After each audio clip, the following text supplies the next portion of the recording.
जगह किसकी होगी सर? जिसकी बाइंडिंग एनर्जी पर न्यूक्लियन क्या है ज्यादा। तो बोले sir binding energy per nucleon की बात जब हम देखी तो बाइंडिंग एनर्जी कितनी 100। बोले हाँ सर। तो बोले सर ये 100/14 इसका मास नंबर कितना है 40 पर न्यूक्लियन। तो लगभग अप्रोक्सीमेटली किसके आ गया 7 mega electron volt per nucleon. ये सर। और बोले सर इसकी कितनी?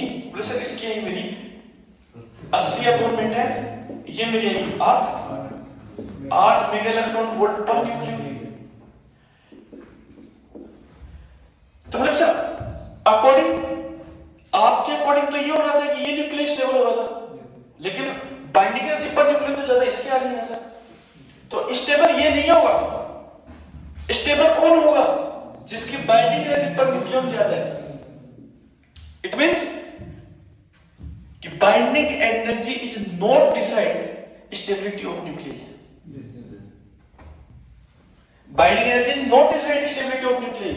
Binding energy per nucleus is represent to stability of nucleus. जिसकी बाइंडिंग एनर्जी पर न्यूक्लियन ज्यादा होगा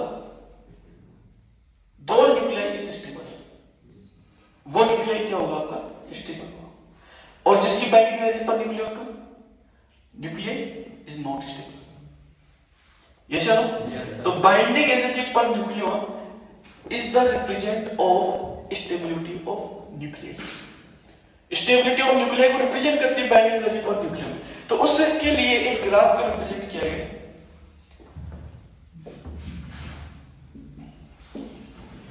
B बार और ये जेड एटॉमिक मास नंबर और सर मास नंबर। सर हमने जब एक ग्राफ बनाया तो ग्राफ कुछ ऐसा है सर, ऐसा कुछ ग्राफ है सर। इसको थोड़ा मैं नीचे बना देता हूं। जब इसकी ग्राफ की हमने स्टडी की तो ग्राफ सर कुछ ऐसे है, इस प्रकार से। तो इस बाइंडिंग एनर्जी पर न्यूक्लियन में और इस न्यूक्लियन नंबर ऑफ न्यूक्लियस में जब हमने ग्राफ रिप्रेजेंट किया तो हमने ये सीन किया कि सबसे ज्यादा स्टेबल जो न्यूक्लियस है वो मिला है F86, जिसकी एनर्जी कितनी थी अप्रोक्सीमेशन 8 के आसपास, 8 मेगा इलेक्ट्रॉन वोल्ट के आसपास, near by 8.75 mega electron volt के आसपास। इतनी इसकी बाइंडिंग एनर्जी पर न्यूक्लियन था।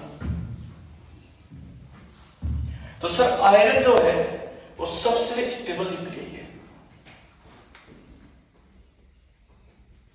सबसे स्टेबल। बोले हाँ सर। बोले सर इसके बाद में हमने एक नोटिस किया। बोले क्या सर? बोले सर 30 से लेके 170 तक बाइंडिंग एनर्जी पर न्यूक्लियन जो है वो लगभग कांस्टेंट बना हुआ है। क्या बना हुआ है? कांस्टेंट। तो यहां तक के न्यूक्लियस लगभग क्या होते हैं? स्टेबल होते हैं। लेकिन 30 से कम पे और 170 से ज्यादा जो न्यूक्लियस मिली हमें वो क्या से मिली? लेस स्टेबल, क्योंकि उनकी बाइंडिंग एनर्जी पर न्यूक्लियन क्या होता है? कम होता है। जैसे फिर हमने ये देखा सर 4, 12, 16 ये जो मैजिक नंबर वाले न्यूक्लियस ये क्या होते हैं? मोर स्टेबल होते हैं। नियर में जो नेगेटिव जो न्यूक्लियस है, जो पड़ोसी जो न्यूक्लियस है उसके कंपेयर में क्या होते हैं? ये न्यूक्लियस मोर स्टेबल। जैसे तो इस प्रकार से बाइंडिंग एनर्जी पर न्यूक्लियन और न्यूक्लियन के बीच जब ग्राफ बनाए तब हमें इस प्रकार का ग्राफ हमें देखने को मिला। ऐसा तो ये बाइंडिंग एनर्जी पर न्यूक्लियन और न्यूक्लियस के बीच में क्या है? ग्राफ। तो सबसे पहली बात तो हमने क्या देखी? सबसे ज्यादा बाइंडिंग एनर्जी किस पर न्यूक्लियन किसकी मिली? आयरन की। ठीक है सर। 30 से 170 के बीच में क्या मिला? कांस्टेंट का बाइंडिंग एनर्जी पर न्यूक्लियन का। हाँ सर। यहाँ पे क्या होगा? लगभग स्टेबल रहेगा न्यूक्लियस। 30 से कम पे क्या होगा? लेस स्टेबल, मतलब अनस्टेबल रहेगा न्यूक्लियस। क्यों? क्योंकि इनमें बाइंडिंग एनर्जी पर न्यूक्लियन क्या होता है? तेजी से घटती है इसमें। और इसमें भी क्या होती है?